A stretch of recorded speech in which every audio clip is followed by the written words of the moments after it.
नमस्कार दोस्तों, स्वागत है आप सभी का हमारे YouTube चैनल इकरा साइंस क्लासेज में। आज की इस क्लास में हम लोग बात करेंगे उपापचय क्रियाओं और उत्सर्जन के बारे में, मेटाबॉलिज्म एंड एक्सक्रेशन। ठीक है, आज का अपना टॉपिक रहेगा उपापचय क्रियाएं, या उपापचय भी बोल सकते हैं आप, उपापचय क्रियाएं और उत्सर्जन। उपापचय क्रिया क्या होती है और उत्सर्जन क्या होता है, metabolism and excretion.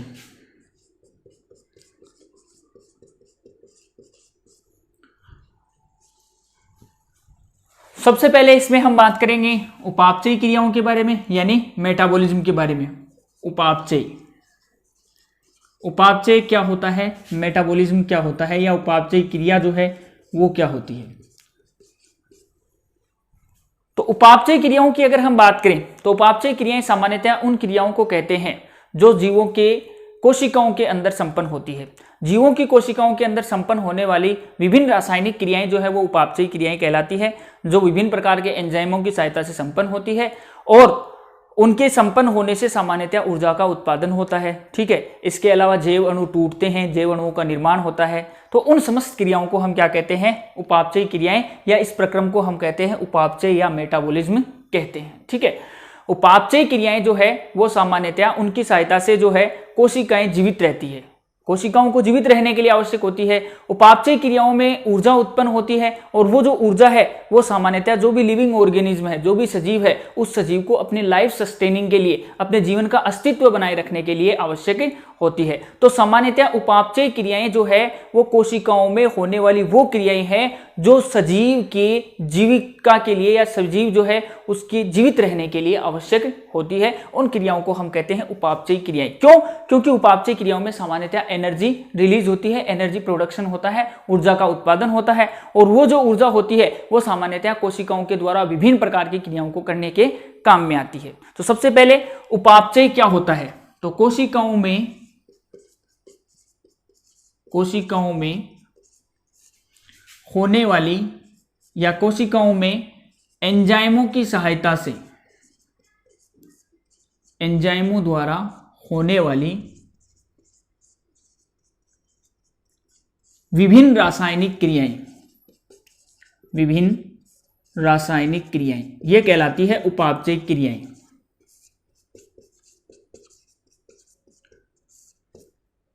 For example, जैसे मान लो हमने श्वसन की क्रिया की, या श्वसन की क्रिया के दौरान हमने जो ऑक्सीजन ग्रहण की, वो ऑक्सीजन सामान्यतः रक्त के साथ बह करके हमारी कोशिकाओं के अंदर जाती है, और कोशिकाओं के अंदर जाकर के वो ऑक्सीजन जो है ग्लूकोज को विखंडित करती है, ग्लूकोज को तोड़ती है। ग्लूकोज के विखंडन से सामान्यतः पाइरुवेट बनता है। ठीक है, तो वो एक प्रकार की उपापचय क्रिया है। ठीक है, जब ग्लूकोज के विखंडन से पाइरुवेट बनता है तो उस दौरान ऊर्जा भी उत्पन्न होती है। ठीक है, तो वो एक प्रकार की उपापचय क्रिया है। तो उपापचय क्रियाएं जो है वो सामान्यतः कोशिकाओं में संपन्न होती है और एंजाइमों की सहायता से संपन्न होती है। उन क्रियाओं को हम कहते हैं सामान्यतः उपापचय क्रिया। बेसिकली उपापचय क्रियाएं जो है इनको दो कैटेगरी में बांटा गया है, यानी दो प्रकार की होती है उपापचय क्रियाएं। ठीक है, एक तो होती है इसके अंदर अपचय यानी कैटाबोलिक, दूसरी होती है उपचय यानी एनाबोलिक। ये दो प्रकार की होती है उपापचय क्रियाएं। कैटाबोलिज्म एंड एनाबोलिज्म दोनों को मिलाकर के क्या कहते हैं, मेटाबॉलिज्म कहते हैं। सबसे पहली बात, अपचय क्रिया क्या होती है। अपचय क्रिया में सामान्यतया कोई भी बड़े अणु होते हैं वो विखंडित होकर के छोटे अणुओं का निर्माण करते हैं। ठीक है, अपचय क्रियाओं में कोशिका के अंदर जो बड़े जैव अणु होते हैं, जैसे प्रोटीन है, कार्बोहाइड्रेट है, वसा है, वो सामान्यतः टूटते हैं और टूट करके उनके छोटे अणुओं का निर्माण होता है। जैसे अगर हम बात करें तो प्रोटीन जो है, प्रोटीन से सामान्यतः जब प्रोटीन टूटेगा तो प्रोटीन से बनेगा सामान्यतः अमीनो अम्ल। तो ये एक प्रकार की अपचय क्रिया है। ठीक है, इसी प्रकार अगर हम बात करें तो जैसे वसा है, वसा के टूटने से सामान्यतः वसीय अम्ल बनता है, फैटी एसिड बनता है, ग्लिसरॉल बनता है। तो ये भी एक जो है अपचयी क्रिया है। वसा के टूटने से वसीय अम्ल और ग्लिसरॉल का बनना। यानी कोई बड़ा जैव अणु जो है वो सामान्यतः छोटे जैव अणु के अंदर विखंडित हो रहा है, एक से अधिक छोटे जैव अणुओं के अंदर या एक से अधिक अणुओं के अंदर विखंडित हो रहा है, तो उस क्रिया को हम क्या कहते हैं? अपचयी क्रिया कहते हैं। एक चीज जो सबसे महत्वपूर्ण है अपचयी क्रिया की, वो ध्यान रखनी है कि अपचयी क्रिया ऐसी क्रिया है जिसमें सामान्यतः ऊर्जा उत्पन्न होती है, ऊर्जा उत्पन्न होती है, एनर्जी रिलीज होती है, ठीक है, ऊर्जा का प्रोडक्शन होता है, और वो जो ऊर्जा है वो सामान्यतः एटीपी के रूप में उत्पन्न होती है। एटीपी के रूप में उत्पन्न होती है। एटीपी का मतलब होता है एडिनोसिन ट्राइफॉस्फेट, ठीक है, एडिनोसिन ट्राइफॉस्फेट, जो कि सामान्यतः एनर्जी कॉइन के नाम से जाना जाता है। यानी एक तरीके से एटीपी को ऊर्जा मुद्रा भी कहते हैं, ऊर्जा मापने की इकाई होती है एटीपी, ठीक है। तो अपचयी क्रिया के अंदर बड़े जैव अणु विखंडित होकर के छोटे जैव अणुओं का निर्माण करते हैं या छोटे अणुओं में विखंडित हो जाते हैं, ठीक है, और इसके अंदर सामान्यतः ऊर्जा उत्पन्न होती है, ठीक है। नेक्स्ट आता है इसके बाद उपचयी क्रिया। उपचयी क्रिया जो होती है इसके अंदर सामान्यतः ये एनाबोलिस नहीं है, एनाबोलिक है, ठीक है। उपचयी क्रिया जो होती है इसके अंदर सामान्यतः छोटे जैव अणु जो है वो जुड़ करके और किसी बड़े अणु का निर्माण करते हैं, ठीक है। छोटे अणु जो है वो सामान्यतः जुड़ करके जब बड़े अणु का निर्माण करें तो उसको हम क्या कहते हैं? उपचयी क्रिया कहते हैं, ठीक है। जैसे मान लो, आप इसको यूं समझिए, बहुत सारे एमिनो अम्ल जो है वो जुड़ करके और प्रोटीन का निर्माण कर रहे हैं। बहुत सारे एमिनो अम्लों के जुड़ने से एक प्रोटीन का अणु बन रहा है, तो वो कौन सी क्रिया हो गई? एक प्रकार की उपचयी क्रिया हो गई। इसमें ध्यान देना, जो उपचयी क्रिया है वो अपचयी क्रिया की जस्ट रिवर्ट है, जस्ट उल्टी है। और इसमें एक चीज और है कि जब बड़े अणुओं, छोटे अणुओं से बड़े अणुओं का निर्माण होगा तो एनर्जी कंजप्शन होगा, यानी ऊर्जा खर्च होगी। उसमें ऊर्जा बन रही थी, इसमें ऊर्जा क्या होगी? खर्च होगी। तो इसमें जो है सामान्यतः ऊर्जा का उपयोग होता है, ऊर्जा का उपयोग होता है। ये दोनों क्रियाएं जो अपचयी और उपचयी है, इन दोनों को मिलाकर के कहा जाता है उपापचयी। अब सवाल यह है कि उपापचयी क्रियाएं क्यों संपन्न होती है? तो पहला जो मेन पर्पज है उपापचयी क्रिया का संपन्न होने का, पर्पज ऑफ मेटाबॉलिज्म की अगर हम बात करें तो मुख्य जो उद्देश्य है उपापचय का वो है ऊर्जा उत्पन्न करना, ठीक है। क्योंकि एनर्जी उत्पन्न, ऊर्जा उत्पन्न होगी तो उस ऊर्जा की सहायता से सामान्यतः कोशिका जो है वो विभिन्न प्रकार की क्रियाओं को करने में सक्षम होगी। जैसे मान लो तंत्रिका कोशिकाएं हैं, इनके अंदर सामान्यतः सूचनाओं का प्रसारण होता है शरीर में एक स्थान से दूसरे स्थान पर, ठीक है। तो संकेतों का जो प्रसारण है उसके लिए एनर्जी की आवश्यकता होगी, ऊर्जा की आवश्यकता होगी, तो उसके अंदर मेटाबॉलिज्म होगा। इसी प्रकार अगर हम बात करें तो कोशिकाएं जो है, जो पेशियों की कोशिकाएं हैं, उनको सामान्यतः सिकुड़ने, पेशियों को सिकुड़ने या पेशियों के फैलने के लिए ऊर्जा की आवश्यकता होगी, तो वो ऊर्जा भी मेटाबॉलिज्म के फलस्वरूप उत्पन्न होगी। इसके अलावा सामान्यतः हमारे शरीर के अंदर जो भोज्य पदार्थ हैं, उनके जो अवयव हैं, जैसे प्रोटीन है, कार्बोहाइड्रेट है, वसा है, इनका सिंथेसाइजेशन, इनका निर्माण होना, क्योंकि ये सामान्यतः हमारे शरीर की वृद्धि और विकास के लिए आवश्यक होते हैं, तो इनका निर्माण भी इन उपापचयी क्रियाओं के फलस्वरूप होता है। तो उपापचयी क्रियाएं जो है वो सामान्यतः कोशिकाओं के अंदर होने वाली वो क्रियाएं होती है जिनके अंदर सामान्यतः ऊर्जा उत्पन्न होती है और जैव अणुओं का निर्माण होता है, जैव अणु टूटते भी हैं, ठीक है। उन क्रियाओं को हम कहते हैं उपापचयी क्रियाएं, ठीक है। एक चीज और ध्यान रखना, जब कोशिकाओं के अंदर उपापचयी क्रियाएं होती है तो सामान्यतः विभिन्न कुछ ऐसे पदार्थ बन जाते हैं जो शरीर के लिए हार्मफुल होते हैं, शरीर के लिए नुकसानदायक होते हैं। उन हार्मफुल, उन नुकसानदायक, उन हानिकारक पदार्थों को शरीर से फिर बाहर निकाला जाता है और उसी प्रोसेस को हम कहते हैं उत्सर्जन, ठीक है। नेक्स्ट आता है उत्सर्जन, एक्सक्रेशन।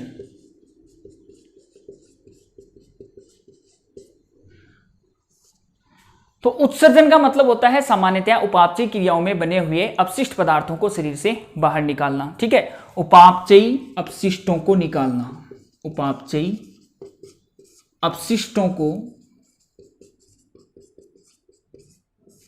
शरीर से निकालना, यह कहलाता है उत्सर्जन, शरीर से निकालना।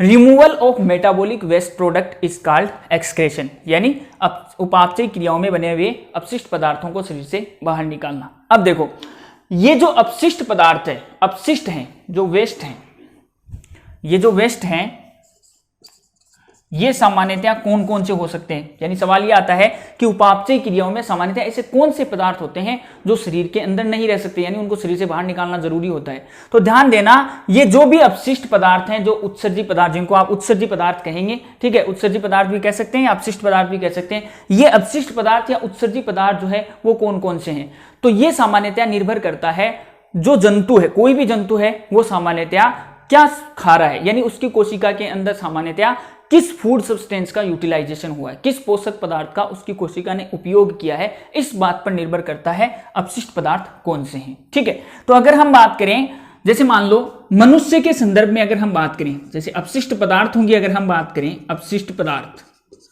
तो अपशिष्ट पदार्थों की अगर हम बात करें तो इसके अंदर एक्सक्रेटरी सब्सटेंस, एक्सक्रेटरी सब्सटेंस, तो एक्सक्रेटरी सब्सटेंस के अंदर जैसे मान लो मनुष्य है, मनुष्य की बात कर लो, तो मनुष्य में जैसे मान लो भोज्य पदार्थ जो है वो कार्बोहाइड्रेट भी होता है, प्रोटीन भी होता है, वसा भी होता है, ये सारे कार्बोहाइड्रेट, ये सारे जो है पोषक पदार्थ जो है वो मनुष्य के भोजन में होते हैं। तो अगर मान लो कोई भी जंतु, चाहे वो मनुष्य हो चाहे कोई अदर एनिमल है, ठीक है, अगर कार्बोहाइड्रेट का सेवन कर रहा है, कार्बोहाइड्रेट, तो कार्बोहाइड्रेट जब कोशिकाओं के अंदर कार्बोहाइड्रेट का उपापचय होगा तो सामान्यतः CO2 बनेगा और H2O बनेगा। ठीक है, कार्बन डाइऑक्साइड बनेगी और जल बनेगा, किसके उपापचय से, कार्बोहाइड्रेट के उपापचय से। इसी प्रकार अगर हम बात करें वसा है, तो वसा के कारण, फैट के कारण भी CO2 और H2O का फॉर्मेशन होगा। अगर वसा का मेटाबॉलिज्म होगा तो सामान्यतः कार्बन डाइऑक्साइड बनेगी और जल बनेगा। इसी प्रकार अगर मान लो प्रोटीन है, तो प्रोटीन के मेटाबॉलिज्म से सामान्यतया नाइट्रोजनी अपशिष्ट बनते हैं, नाइट्रोजनी अपशिष्ट, यानी नाइट्रोजन युक्त वेस्ट पदार्थ जो है, अपशिष्ट पदार्थ जो है वेस्ट मटेरियल बनते हैं। ठीक है, नाइट्रोजनी अपशिष्ट फॉर एग्जांपल जैसे मान लो अमोनिया है, ठीक है, इसी प्रकार जैसे मान लो यूरिया है, यूरिक अम्ल है, ये सामान्यतया कुछ नाइट्रोजनी अपशिष्ट हैं। इनका निर्माण कैसे होता है, इनका निर्माण होता है प्रोटीन के उपापचय से। ठीक है, अमोनिया, यूरिया, यूरिक अम्ल, ये प्रोटीन के मेटाबॉलिज्म से कोशिकाओं के अंदर निर्मित होते हैं। ठीक है, वसा और कार्बोहाइड्रेट से क्या बनेंगे, CO2 और H2O। तो अगर हम मनुष्य की बात करें तो सामान्यतः मनुष्य के अंदर मुख्य उत्सर्जी पदार्थ कौन कौन से हुए, मुख्य उत्सर्जी पदार्थ कार्बन डाइऑक्साइड, जल, इसके अलावा क्या हो गया, नाइट्रोजनी अपशिष्ट, नाइट्रोजनी अपशिष्ट, नाइट्रोजनी वेस्ट, नाइट्रोजनी अपशिष्ट, ये सामान्यतया मनुष्य के अंदर मुख्य उत्सर्जी पदार्थ होते हैं। अब सवाल ये आता है कि चलो कोई बात नहीं, ये अपशिष्ट पदार्थ है तो इनको बाहर कैसे निकाला जाएगा, CO2 है, CO2 को कैसे शरीर से बाहर निकाला जाए, H2O को कैसे निकाला जाए, नाइट्रोजनी अपशिष्ट को कैसे बाहर निकाला जाए। ठीक है, अब एक चीज यहां ध्यान रखना, हमने पीछे पाचन पढ़ा है, ठीक है, पाचन की क्रिया के अंदर हमने देखा है कि जब पाचन कंप्लीट हो जाता है, एब्जॉर्प्शन हो जाता है, एसिमिलेशन हो जाता है, यानी स्वांगीकरण, अवशोषण वगैरह सब हो जाते हैं, तो उसके बाद अनडाइजेस्टेड फूड जो होता है, अपाचित पदार्थ जो है वो सामान्यतः धीरे धीरे मल के रूप में मलाशय में एकत्रित होते हैं और फिर उसको सामान्यतः शरीर से बाहर निकाल दिया जाता है। तो अपाचित पदार्थ मल के रूप में या मल के रूप में शरीर से बाहर निकालने का जो प्रक्रम है उसको हम कहते हैं बहिक्षेपण। तो सवाल यह है कि बहिक्षेपण और उत्सर्जन क्या एक ही है या अलग अलग है, क्योंकि बहिक्षेपण जो है उसके अंदर भी मल बाहर निकल रहा है, वो भी एक उत्सर्जी पदार्थ है। तो यहां ध्यान रखना कि बहिक्षेपण जो है वो बहिक्षेपण और उत्सर्जन जो है वो सामान्यतया एक नहीं है, क्योंकि बहिक्षेपण के अंदर जो मल बाहर उत्सर्जित किया जा रहा है वो अनडाइजेस्टेड फूड है, और वो जो अनडाइजेस्टेड फूड है वो सामान्यतया हमारी सेल्स के अंदर पहुंचता ही नहीं है, सेल्स के अंदर उसका यूटिलाइजेशन या मेटाबॉलिज्म नहीं होता, उसका उपापचय नहीं होता है। ठीक है, वो सामान्यतः डाइजेशन के कारण से बना है। ठीक है, डाइजेशन जो है वो सामान्यतः हो गया, डाइजेशन जो है जिसका डाइजेशन नहीं हुआ, बचा हुआ है, वो बाहर निकल रहा है। ठीक है, तो कहने का मतलब क्या है कि अगर आप बात करें कि एक तो जैसे बहिक्षेपण आ गया, ठीक है, मल त्यागना, और एक आ गया उत्सर्जन। ठीक है, क्या ये दोनों एक ही हैं, तो ध्यान देना ये दोनों एक नहीं है। ठीक है, बहिक्षेपण का मतलब मल त्यागना, मल त्यागने की क्रिया के अंदर सामान्यतः जो मलीय पदार्थ होते हैं उनका कोशिकाओं में उपापचय नहीं होता, जबकि उत्सर्जन के अंदर परिभाषा से पता चल रहा है उपापचयी अपशिष्ट पदार्थों का। ठीक है, उपापचय का मतलब उपापचयी क्रियाओं के फलस्वरूप जो अपशिष्ट पदार्थ बनेंगे उनको शरीर से बाहर निकालना क्या कहलाएगा, उत्सर्जन कहलाएगा। ठीक है। तो नेक्स्ट हम बात करते हैं कि ये कार्बन डाइऑक्साइड, जल, नाइट्रोजनी अपशिष्ट जो है इनको सामान्यतः शरीर से बाहर कैसे निकाला जाता है। तो नेक्स्ट है उत्सर्जी पदार्थों का निष्कासन, रिमूवल ऑफ एक्सक्रेटरी सब्सटेंस, यानी जो उत्सर्जी पदार्थ अभी हमने देखे हैं कौन कौन से हैं, CO2, H2O, इसके अलावा नाइट्रोजनी अपशिष्ट, नाइट्रोजनी अपशिष्ट, नाइट्रोजिनस अपशिष्ट, वेस्ट। ठीक है, तो ये उत्सर्जी पदार्थ जो है इनको सामान्यतया शरीर से बाहर कैसे कैसे निकाला जाता है। सबसे पहले अगर हम बात करें CO2, कार्बन डाइऑक्साइड, तो कार्बन डाइऑक्साइड जो है इसको सामान्यतया जब हम श्वास बाहर निकालते हैं, श्वास छोड़ते हैं, तो श्वसन की क्रिया के दौरान कार्बन डाइऑक्साइड को बाहर निकाल दिया जाता है। ठीक है, इसी प्रकार अगर हम बात करें जो वायु हम बाहर छोड़ते हैं उसके अंदर कार्बन डाइऑक्साइड की मात्रा ज्यादा होती है। ठीक है, इसी प्रकार अगर हम बात करें तो कार्बन डाइऑक्साइड जो है इसको सामान्यतः बाइकार्बोनेट आयन जो होते हैं उनके रूप में भी शरीर से बाहर निकाला जाता है। ठीक है, तो ध्यान देना, बाह्य श्वसन, बाह्य श्वसन, एक्सहेलेशन। ठीक है, इसके अलावा अगर हम बात करें तो बाइकार्बोनेट के रूप में, बाइकार्बोनेट, बाइकार्बोनेट का मतलब HCO3-, इन दोनों के शोषण के रूप में भी बाहर निकाल सकते हैं, शोषण के द्वारा भी बाहर निकाल सकते हैं, बाइकार्बोनेट्स के द्वारा भी बाहर निकाल सकते हैं। ठीक है, बाइकार्बोनेट्स कैसे बनते हैं, सामान्यतया अगर हम बात करें तो जो जल है, इस जल की जब कार्बन डाइऑक्साइड से क्रिया होती है, ये जो कार्बन डाइऑक्साइड बनी है इस कार्बन डाइऑक्साइड की जल से क्रिया होगी तो सामान्यतया H2CO3 बनता है, कार्बोनिल एसिड बनता है। ये कार्बोनिल एसिड जो है वो फिर डिजोल्व होता है, वो सामान्यतः टूटता है। कार्बोनिल एसिड जो है वो सामान्यतः H+ में और कार्बोनेट आयन के रूप में, बाइकार्बोनेट आयन के रूप में टूट जाता है। ठीक है, तो फिर ये जो बाइकार्बोनेट आयन जो है इसको सामान्यतः शरीर से बाहर एक्सक्रीट आउट कर दिया जाता है, शरीर से बाहर निकाल दिया जाता है। इसी प्रकार अगर हम बात करें तो कार्बन डाइऑक्साइड जो है इसका निष्कासन सामान्यतः यूरिया के रूप में भी होता है, यूरिया के रूप में। ठीक है, तो ये ध्यान देना, यूरिया जो है इसके रूप में भी कार्बन डाइऑक्साइड का निष्कासन होता है। हमने पढ़ा है कि हिपेटिक सेल्स जो होती है, यकृत की कोशिकाएं जो है उनके अंदर अमोनियम जो अमीनो एसिड है, अमोनिया जो है, उस अमोनिया के साथ कार्बन डाइऑक्साइड जो है वो क्रिया करती है और अमोनिया के साथ कार्बन डाइऑक्साइड जब क्रिया करेगी तो क्या बनेगा, यूरिया। तो इस यूरिया के रूप में भी सामान्यतः कार्बन डाइऑक्साइड का निष्कासन होता है। तो ये कार्बन डाइऑक्साइड के निष्कासन के तरीके हो गए, कार्बन डाइऑक्साइड को बाहर निकालने के तरीके हो गए। दूसरा अगर हम बात करें तो दूसरा एक्सक्रेटरी सब्सटेंस है वाटर। जल जो है वो सामान्यतः हमारे शरीर के लिए बहुत ज्यादा आवश्यक है, लेकिन इस जल की भी एक संतुलित मात्रा होनी जरूरी है। जब जल जो है वो ज्यादा हो जाता है तो वो नुकसानदेह हो सकता है। तो इसके लिए, क्योंकि जो मेटाबॉलिज्म है उसके अंदर भी वाटर बन रहा है, इसके अलावा हम बाहर से भी वाटर जल जो है ग्रहण कर रहे हैं, तो मेटाबॉलिज्म के फलस्वरूप, उपापचय क्रियाओं के फलस्वरूप जो जल बनता है उस जल में से जितना जल काम में आना होता है वो शरीर के लिए काम में आ जाता है, बाकी जो है उसको सामान्यतः शरीर से बाहर निकाल दिया जाता है। तो जब शरीर से बाहर निकाला जाता है तो ये किस किस रूप में बाहर निकाल सकते हैं, तो पहला तो है मूत्र के रूप में, यूरिन, एज यूरिन, मूत्र के रूप में। ठीक है, इसके अलावा ध्यान देना पसीने के रूप में। ठीक है, पसीने के रूप में। इसके अलावा ध्यान देना जब हम श्वास छोड़ते हैं तो जब हमारे द्वारा छोड़ी गई श्वास के अंदर कार्बन डाइऑक्साइड के साथ साथ पानी की भी मात्रा होती है। ठीक है, पानी जो है वो सामान्यतया एक तरीके से वाष्प के रूप में होता है और वो जो वाष्प के रूप में पानी है वो सामान्यतः श्वसन की क्रिया के द्वारा हम बाहर निकालते हैं। तो श्वसन के द्वारा, ठीक है, श्वसन के द्वारा।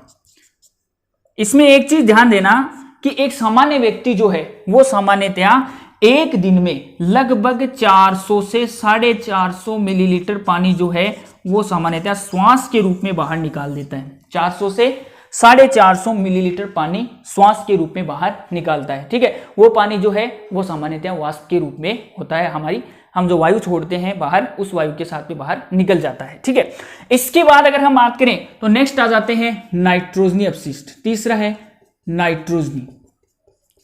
तो जो नाइट्रोजनी अपशिष्ट है जिनके बारे में अभी हमने पढ़ा है कि अमोनिया है, यूरिया है, यूरिक एसिड है और भी बहुत सारे हैं, ग्वानिन है, हिप्यूरिक एसिड है। ठीक है, क्रिएटिनिन है, ये बहुत सारे नाइट्रोजनी अपशिष्ट होते हैं, आगे हम बात करेंगे इनके बारे में। तो जो नाइट्रोजनी अपशिष्ट है इनको शरीर से बाहर कैसे निकाला जाता है? तो नाइट्रोजन युक्त अपशिष्ट पदार्थों को शरीर से बाहर निकालने का तरीका है मूत्र के रूप में, ठीक है। इसके अलावा पसीने के रूप में, पसीने में भी सामान्यतया यूरिक एसिड पाया जाता है, लैक्टिक एसिड पाया जाता है। तो कुछ मात्रा में सामान्यतः पसीने के रूप में भी नाइट्रोजनी अपशिष्ट पदार्थ जो है वो शरीर से बाहर निकलते हैं, ठीक है। तो ये अपशिष्ट पदार्थों को बाहर निकालने का तरीका होता है, ठीक है। तो अपशिष्ट पदार्थों के अंदर कार्बन डाइऑक्साइड है, उसको बाह्य शोषण के रूप में, बाइकार्बोनेट आयन के रूप में, यूरिया के रूप में बाहर निकाल देंगे, ठीक है। इसी प्रकार जल जो है इसको सामान्यतः मूत्र के रूप में, ठीक है, पसीने के रूप में बाहर निकाला जा सकता है। इसके अलावा शोषण की क्रिया के रूप में वाष्पीकृत जल जो है या वाष्प के रूप में बाहर निकाला जाता है, ठीक है। इसके अलावा नाइट्रोजनी अपशिष्ट है, इनको ज्यादातर नाइट्रोजनी अपशिष्ट है, उनका निष्कासन किस रूप में होगा? मूत्र के रूप में। क्वेश्चन आता है कि सामान्यतया मूत्र के रूप में निम्न में से कौन सा अपशिष्ट पदार्थ सर्वाधिक निकलता है? तो नाइट्रोजनी अपशिष्ट निकलेगा, ठीक है। ऑप्शन में आते हैं अमोनिया, कार्बन डाइऑक्साइड, जल, ठीक है। तो इसमें अमोनिया सही हो जाएगा। अमोनिया जो है वो सामान्यतया नाइट्रोजन युक्त अपशिष्ट है। अमोनिया एक्चुअल में सीधा एक्सक्रीट आउट नहीं होता है, अमोनिया को यूरिया में बदला जाता है, ठीक है। मान लो अमोनिया की जगह यूरिया आ गया या यूरिक अम्ल आ गया, ठीक है, तो वो सही हो जाएगा। तो ये ध्यान देने की बात है कि नाइट्रोजनी अपशिष्ट जो है वो सामान्यतया मूत्र के रूप में सर्वाधिक, उसके अलावा पसीने के रूप में भी शरीर से बाहर निकाले जाते हैं। ये तो हो गया कि हमारे शरीर से अपशिष्ट पदार्थों को किस प्रकार बाहर निकाला जाता है।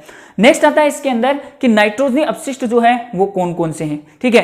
कौन कौन से जीव ऐसे हैं जो सामान्यतः अमोनिया का उत्सर्जन करते हैं, यूरिया का उत्सर्जन करते हैं, ठीक है। उनके अंदर ऐसी क्या खास बात पाई जाती है, तो इसके बारे में हम नेक्स्ट क्लास में चर्चा करेंगे। धन्यवाद।